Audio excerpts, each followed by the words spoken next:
This series of videos will provide an overview of behavioral treatments for obesity. We'll think about how to work with individuals to change their health behaviors in hopes of improving their weight outcomes. This video will cover our third topic learning objective, which is to identify behavioral treatment strategies that could be used to help a patient improve their health behaviors. So in this video, we'll really think about how we can use principles of learning theory and cognitive behavioral therapy to promote health behavior change. We have several strategies that we can use, including structured treatment, goal setting, self-monitoring, stimulus control, habit change via problem-solving skills, evaluating thoughts and challenging beliefs, and cognitive restructuring. We'll define each one of these strategies and talk about them in more detail. Typically, within behavioral treatment of obesity, we have a structured treatment that occurs for at least 4 to 6 months. Often, this is in the form of weekly meetings with an interventionist. These meetings may be one-on-one meetings between the patient and the interventionist, but more often they're small group meetings of 10 to 15 people, so there's a built-in network of social support within the treatment program. Each meeting typically lasts between 60 and 90 minutes and begins with a private weight assessment to allow the patient and the interventionist to monitor progress. Meetings typically provide time for discussion of successes and challenges among the patients so they can share with each other their accomplishments and also lean on each other for support with any challenges they had over the previous week. Then there is typically some sort of educational or skill building component where the interventionist teaches new weight management skills during each meeting so that there's a building upon skills throughout the program. Goal setting is a crucial part of behavior therapy. Interventionists work with patients to develop SMART goals, and typically these goals focus on daily calorie targets, weekly minutes of physical activity, the number of days for which a food record will be kept, or other weight-related behaviors as needed that are specific to that individual's situation and their goals.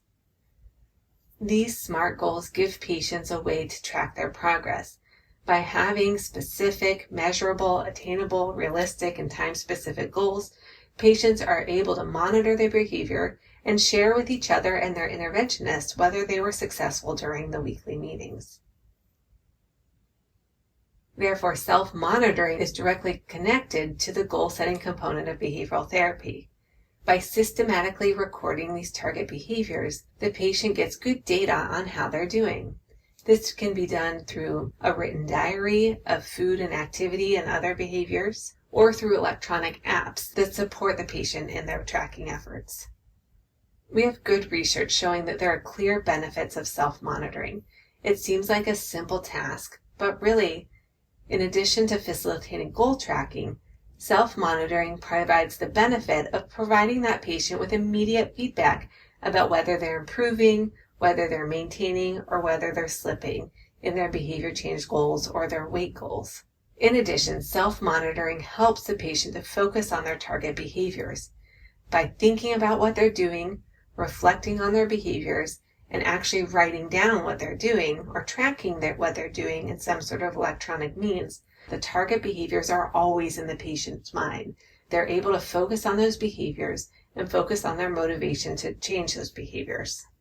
These are data from one study looking at the benefits of self-monitoring for weight change. We see that the level of self-monitoring is on the x-axis, ranging from low, medium high, or high.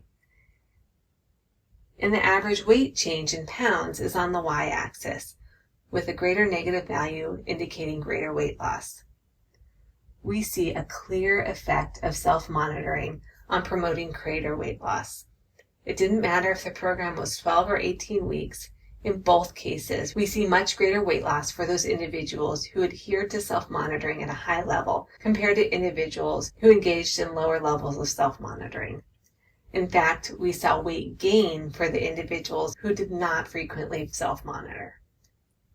Next, behavioral therapy focuses on stimulus control, helping individuals understand how their environments may be contributing to their health behaviors. Then individuals are empowered to take control of the environments they're able to change and make the changes needed to support their goals. So one example of a stimulus control tactic would be to take a pantry audit to understand what foods are in your pantry and fridge and clear out any foods that are not aligned with your health goals. By restocking the pantry with lots of fruits and vegetables, whole grains, and other foods that support weight maintenance, an individual helps ensure that their environment is supporting their success instead of containing temptations or factors that may make it hard for them to stick to their goals. Behavioral therapy also focuses on an individual's habits, thinking through the routine ways they move through their lives and whether or not those routines are in line with their health goals. We know that our habits arise from these habit loops, where there are certain cues that prompt certain routines, that lead us to feel certain rewards, and those rewards are what keep fueling this habit, because craveable rewards make sure that the cue continues to lead to the routine so we can achieve the reward.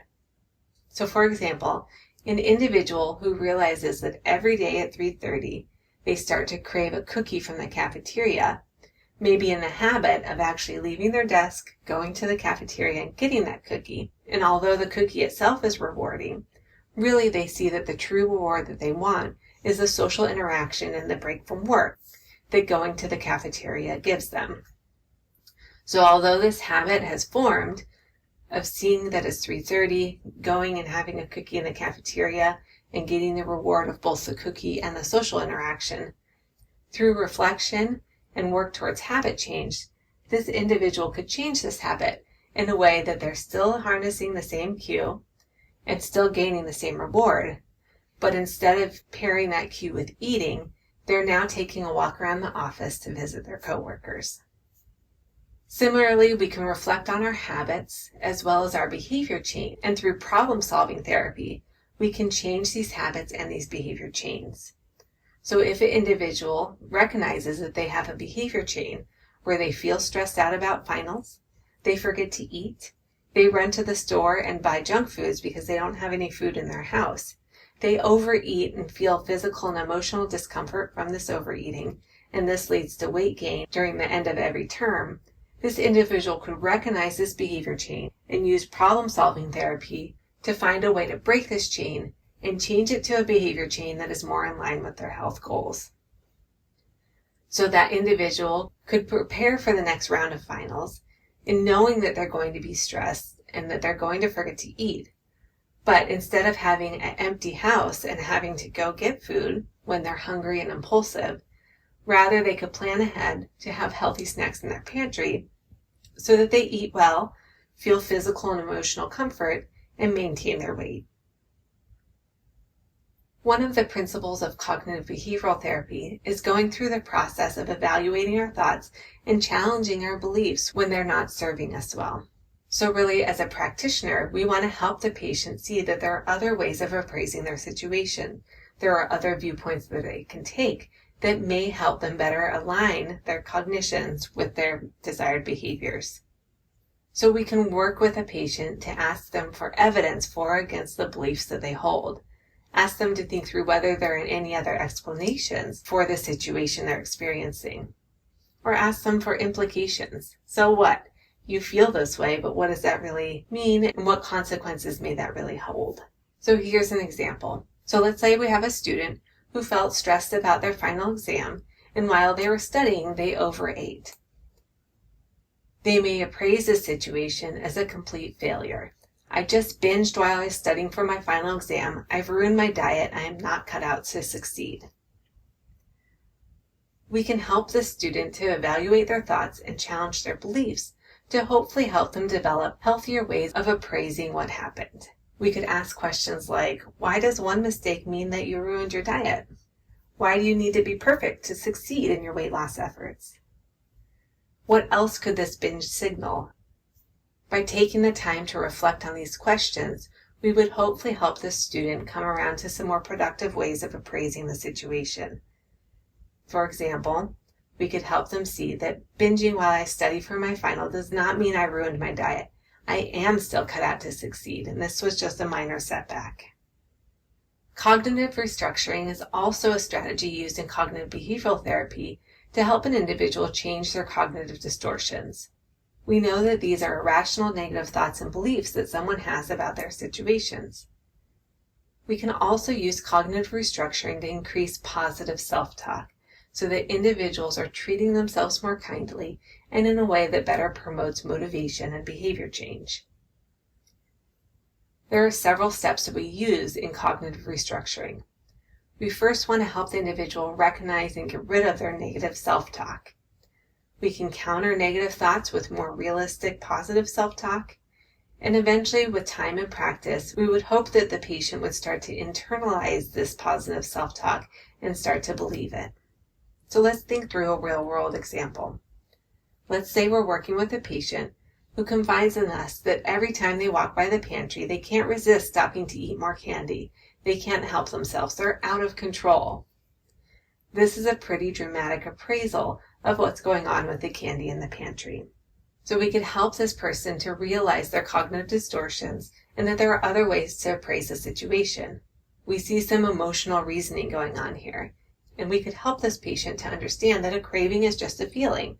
Just because you feel it doesn't mean you have to act on it. This individual is also catastrophizing. They believe that just because they want to eat more and more candy, this means that they're out of control and then they can't stop themselves.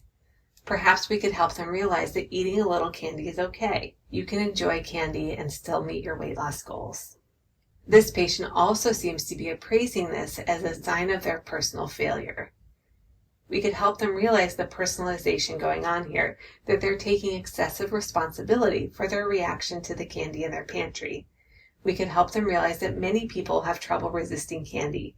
Candy is delicious, and we often want it when we know that it's around. That's okay, and it doesn't mean that you're out of control. So with time, hopefully we could help this patient to reframe what's going on and have their thoughts be a bit more constructive. For example, having candy in the house is a great opportunity to practice my new skills and ways of thinking about food. This is a much more positive take on the situation and would hopefully help that person feel more empowered to learn how to live with candy in their house rather than feeling like it's something they have to eat when it's available. Let's review some key takeaways. Behavioral treatment strategies help patients build skills to improve their health behaviors.